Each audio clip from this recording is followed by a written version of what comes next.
प्रभु का धन्यवाद। तो निकालेंगे मत्ती सुसमाचार और वहाँ पर हम लोग 25 अध्याय में आते हैं और उस 25 अध्याय के अंदर में कुछ बातें प्रभु यीशु मसीह ने कही और उन चीज़ों को हम लोग लेकर चलते हैं। तो हम लोग 14 वचन से लेकर हम पढ़ते हैं और वहाँ पर वीडियो ज़्यादा लंबी हो जाएगी, लेकिन मैं इसको शॉर्ट में ले आना चाह रहा हूँ। वहाँ पर प्रभु यीशु मसीह ने जो है एक दृष्टांत में बोल कर दिया और 14 वचन से लेकर वहाँ लिखा हुआ कि वो उस मनुष्य की दशा है जिसने परदेश को जाते समय अपने दासों को बुलाकर अपनी संपत्ति उनको सौंप दी। आगे 15 वचन में पढ़ते हैं, उसने एक को 5 तोड़े, दूसरे को 2 और तीसरे को 1, अर्थात हर एक को उसकी समर्थ के अनुसार दिया और तब परदेश चला गया। यहाँ पर यीशु मसीह ने एक विषय को बोल के दिया और ये हर एक मनुष्य के बारे में है, चाहे वो विश्वासी है, चाहे वो पास्टर है, चाहे वो कोई भी हो सकता है, XYZ।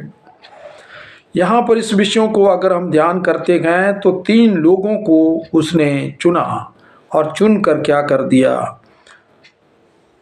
कहा कि मैं तुम्हें अपनी संपत्ति देकर मैं थोड़ा बाहर जा रहा हूँ और फिर मैं आऊँगा। और ये यीशु प्रभु ने अपने लिए कहा था।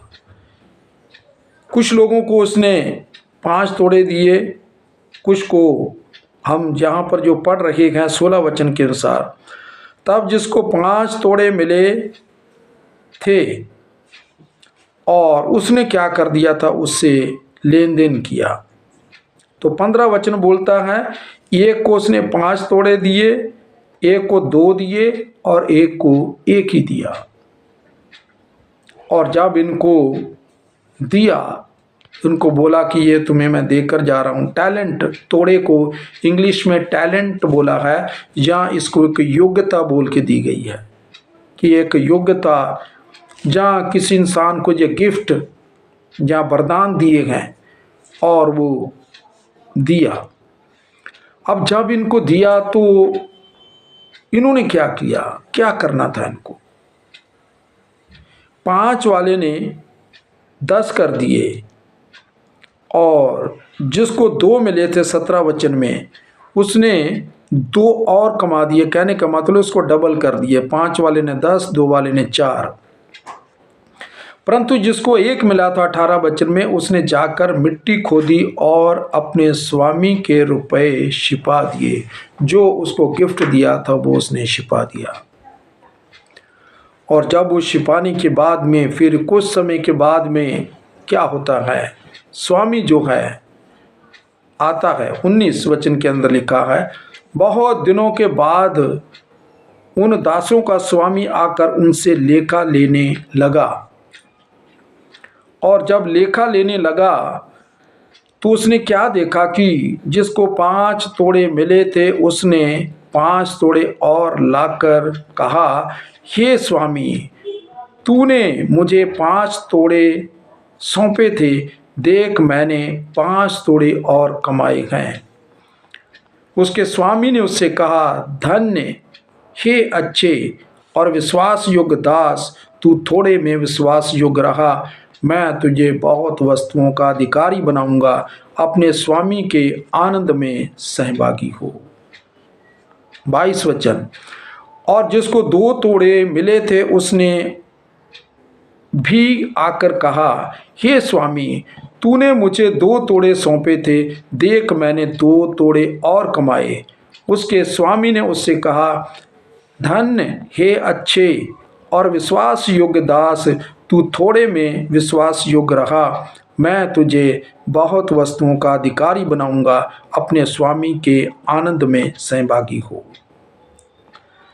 तब उसने एक को, जिसको 1 तोड़ा मिला था, उसने आकर कहा, हे स्वामी, मैं तुझको जानता हूँ कि तू कठोर मनुष्य है। तू जहाँ कहीं नहीं बोता वहाँ से काटता है, और जहाँ कहीं छींटता है वहाँ से बटोरता है। सो मैं डर गया, और जब तेरा तोड़ा मिट्टी में छिपा दिया, देख जो तेरा है वो ये है।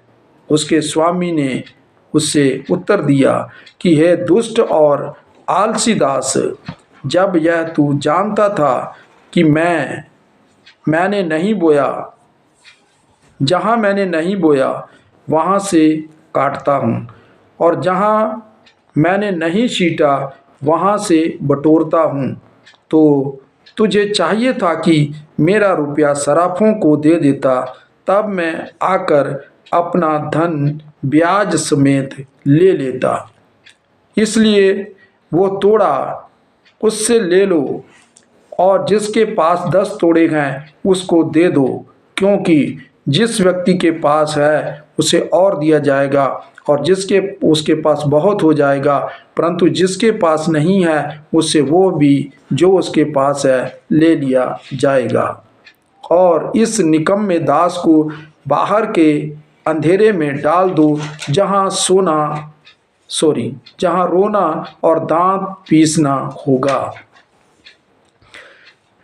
प्यारे लोगों, यहाँ पर प्रभु यीशु मसीह ने एक दृष्टांत कहा, और मैंने अभी कहा कि ये पास्टर्स या फिर कोई भी XY जड़ हो सकता है, या फिर कोई विश्वासी हो सकता है। परमेश्वर ने अलग अलग तरह से लोगों को कुछ वरदान दिए हैं।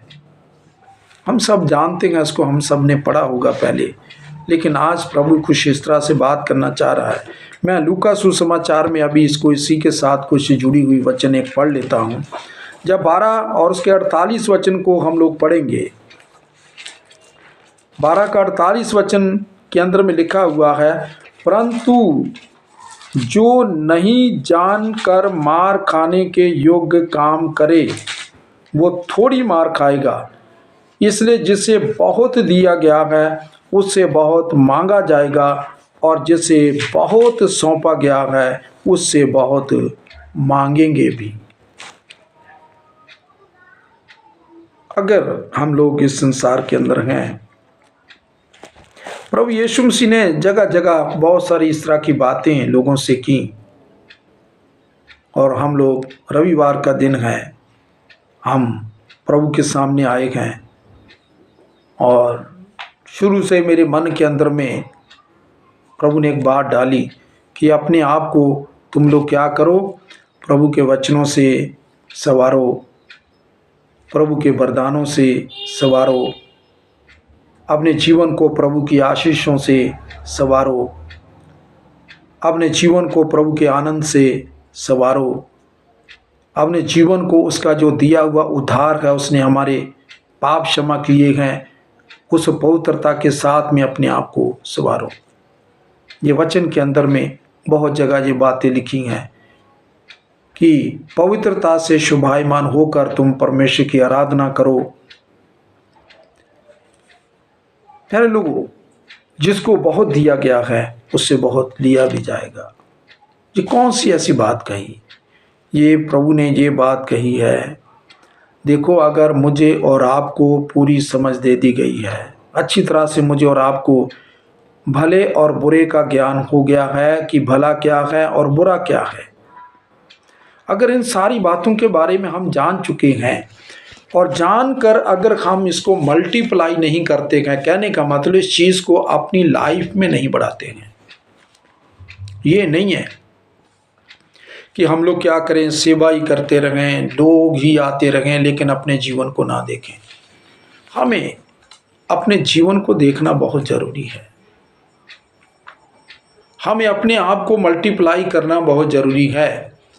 यहाँ पर इसी बात को लेकर हम लोग अगर देखते हैं, उसको जिसने एक तोड़ा दिया था, जिसको उसने वो ही तोड़ा उसको वापस करना चाहा, और वहाँ पर उसको हे दुष्ट और निकम्मे दास की एक परिभाषा प्रभु यीशु मसीह ने उनको नाम दिया। उन्होंने काम नहीं किया था। ये तो एक दूसरी तरफ भी ले जा सकते हैं कि जो प्रभु के लोग हैं, वो सब कुछ प्रभु ने दिया है, वो बैठे हैं, वो काम नहीं करते हैं, सब कुछ परमेश्वर ने उनको दे रखा है। दूसरी ओर ये भी है कि हम अगर इसको अगर अब आत्मिक जीवन में लें, मान लिया हमने दुनिया के लिए बहुत काम किया, दूसरों के लिए बहुत काम किया, लेकिन अगर हमने अपने जीवन को नहीं बनाया तो हम लोग जरूर कहीं ना कहीं पर प्रभु के सामने बुरे होकर, कहीं ना कहीं पर हम जरूर प्रभु के सामने दंड पाने के योग्य बन जाते हैं। हमें इस बात को आज समझना होगा जो प्रभु ने मेरे मन में बात डाली है। मैं उसी चीज को बोलने जा रहा हूं, मैं भी इसमें जुड़ा हूं, आप भी जुड़े हैं, और आपने घूम फिर के देख लिया, सब कुछ देख लिया है, कहाँ क्या है, कैसा है। और ये बात प्रभु ने भी मुझे बोली, इतने लोग आए चले गए, देखा कुछ नहीं था, अब वो दुनिया में घूम रहे हैं, घूम के देख रहे हैं। अगर तो आत्मा की लीडिंग होगी तो वापस वो उसी पेड़ के नीचे आ जाएंगे। अगर उनको आत्मा की भूख प्यास उनकी मिट गई तो वो लौट कर नहीं आएंगे। प्रभु यीशु मसीह लोगों का इंतजार करता है। एक मनुष्य को जब वो चुनता है, एक मनुष्य को जब वो अपने समीप लेकर आता है, तो उनको वो कुछ आशीषें दे देता है। आप उड़ाऊ पुत्र को इसमें ले सकते हैं। उड़ाऊ पुत्र ने क्या किया, सब कुछ पिता की पूंजी में से जो उसका बनता था उसको लिया और चला गया, और सब कुछ जब लुट चुका था तो वापस फिर एक दिन विचार किया उसने, मैं सूअरों का भोजन खा रहा हूं, मेरे पिता के घर में इतना खाना बनता है, बच जाता है तो फेंक देते हैं, लेकिन मैं यहाँ भूखा मर रहा हूं। इसको आत्मिक तौर में लेकर जाएंगे प्यारे लोगों। वो जो उड़ाऊ पुत्र था, उसने मन फूल गया, उसका मन फूल गया, और उसने देखा कि मुझे बहुत प्रॉपर्टी मिल जाएगी, बहुत कुछ मेरे पास है, जाऊंगा, जाकर आराम से दूसरे देशों के अंदर एंजॉय करूंगा, जहां माँ भी सामने है, बाप भी सामने है, जहां भाई भी हैं, जहां नौकर भी हैं मुझे देखने वाले।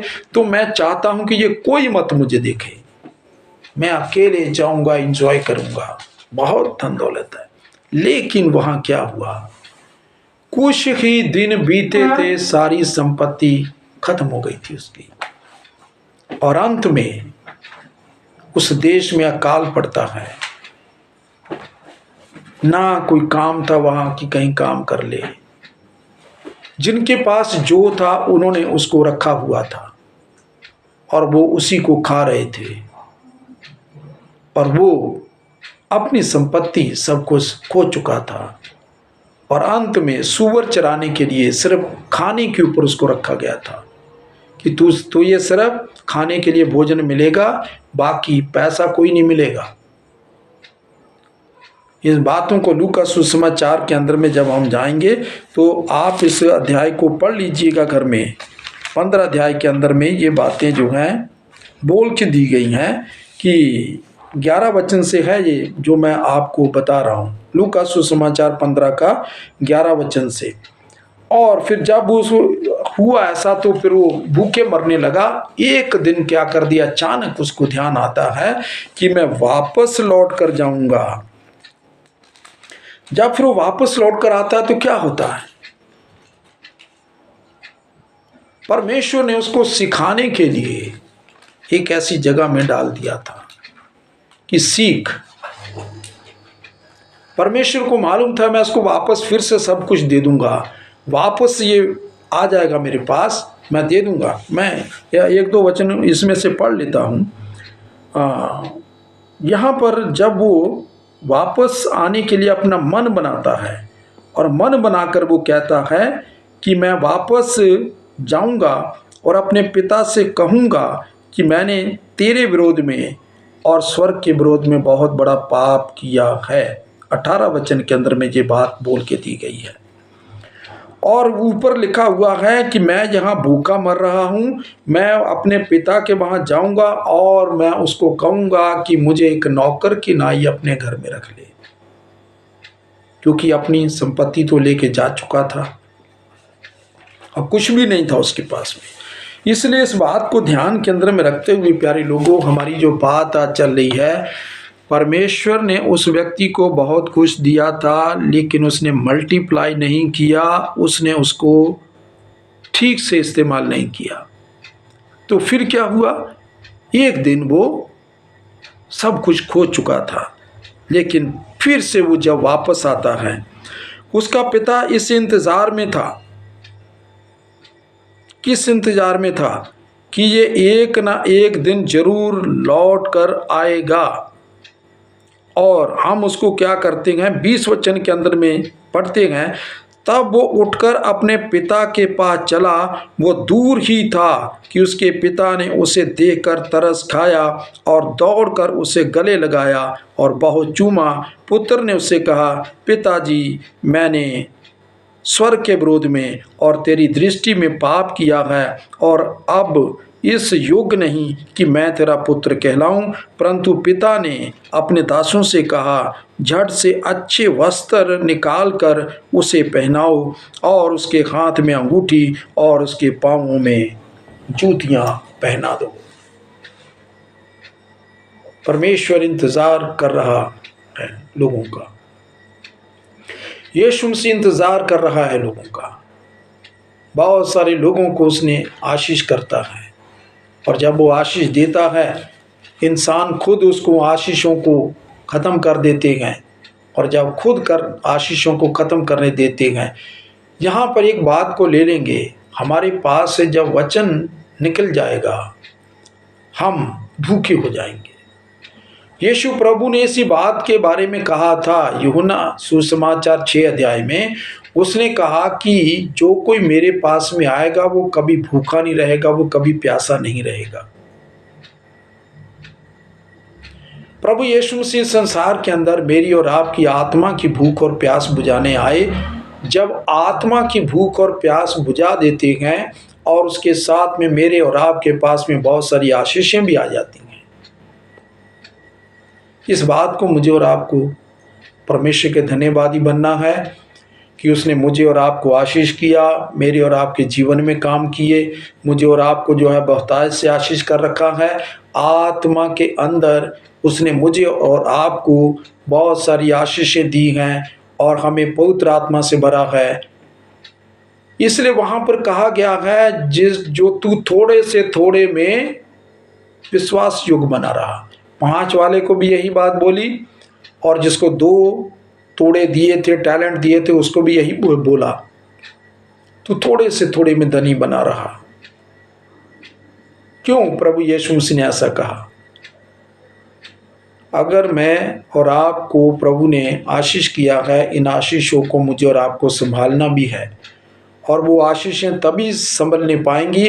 मैंने शुरू में जो टॉपिक है हमारा आज का, अपने आप को हम लोग कैसे सुसज्जित करें, अपने आप को हम लोग वचनों के द्वारा, परमेश्वर की विधियों के द्वारा, परमेश्वर के नियमों के द्वारा, प्रभु की आज्ञाओं के द्वारा जो हमें दी गई हैं, हम उनमें बने रहें। और अगर हम इनमें बने रहते हैं, कोई ऐसी शक्ति, जहाँ कोई ऐसा बात नहीं है जो मुझसे और आपसे कोई चीज़ को छीन ले, किसी के पास में ऐसी समर्थ नहीं है, क्योंकि मेरे और आपके साथ में कैसी समर्थ है? कौन है वो है यीशु मसीह, वो है परमेश्वर, और वो है पवित्र आत्मा। इनके हाथ से कौन मुझे और आपको छीनेगा? इनके हाथ से जो मुझे और आपको आशीषें दी हैं, और जो लोग उसके पास में बने हुए हैं, कौन छीनेगा? लेकिन एक विषय को मुझे और आपको सीख लेना है, एक अंदर की जो बात है, मैं जल्दी ख़त्म करूंगा, क्योंकि जो है आप लोगों को भी कुछ काम करने होंगे या जाना होगा। मैंने जब निर्गमन की पुस्तक हम लोग पढ़ते हैं, और वहाँ से हम लोग सीखते हैं, परमेश्वर ने मूसा को पहले तो 40 साल तक जो है पैलेस, एक भवन में, राजा के भवन में उसको चलाया, वहाँ रखा। उसकी शिक्षा दीक्षा उसको 40